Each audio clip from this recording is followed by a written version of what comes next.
Hey, Great Tex. In this video and in another recent video, you said some things I wanted to talk about. I think we have some deep fundamental agreements and likeness of mind here, in a way different from what other people seem to, in majority, think, how they tend to put it. One, in the other video, you were talking about, how people are just out of control of their emotions, as if they just have to wait there. Like, oh, now they have a misery, they have to wait for it to naturally solve itself, and they're just waiting for these feelings to come of pleasure, of pain, or everything.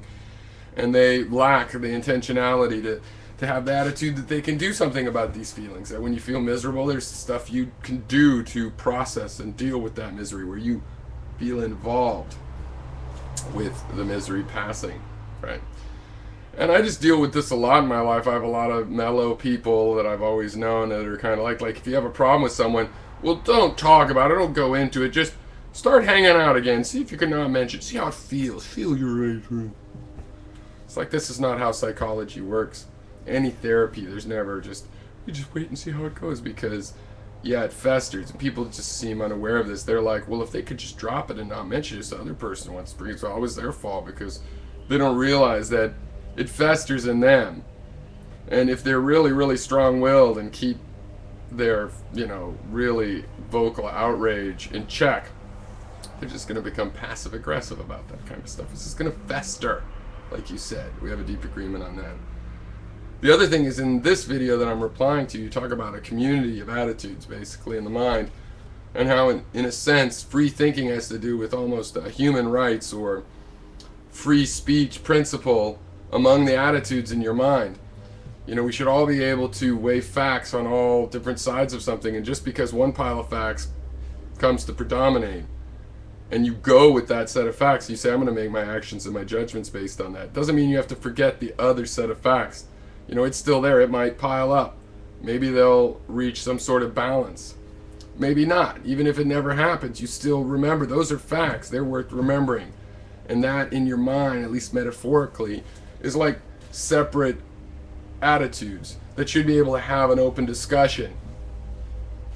And when this breaks down inside your head, your personality becomes rigid, and this tragedy of this online thing that this tends to happen.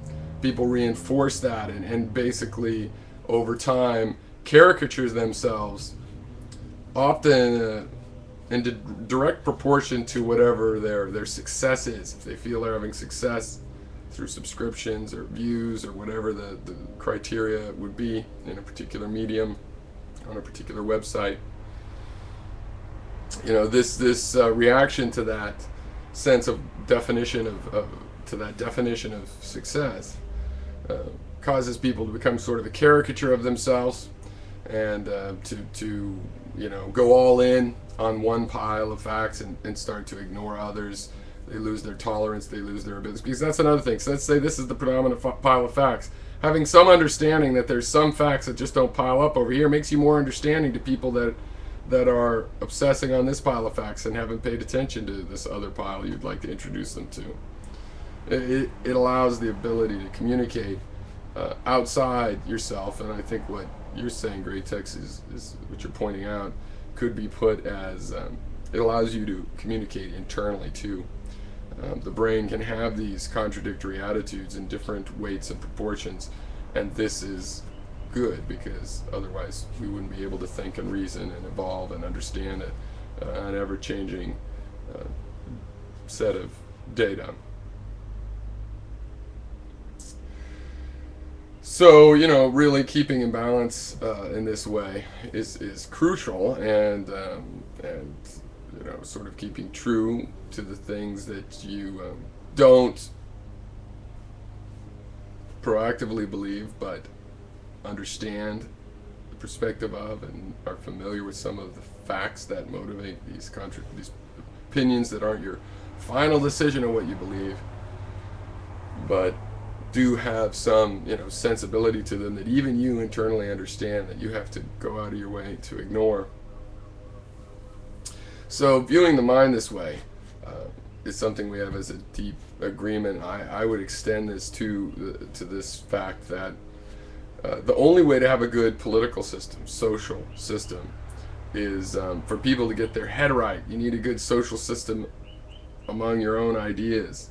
And if you can negotiate the different attitudes that you yourself have, you know, then that way of negotiating can become a social way. If everybody had a compatibly social view, they could use a free thinking method in their own mind, and it would be expressed in a social system. Right?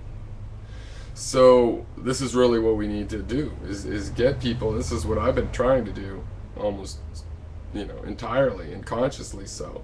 So you have to get the community of attitudes and ideas in your own head into a healthy state, and a healthy social system will emerge from that. That's my theory. Cheers. Curious what you might think.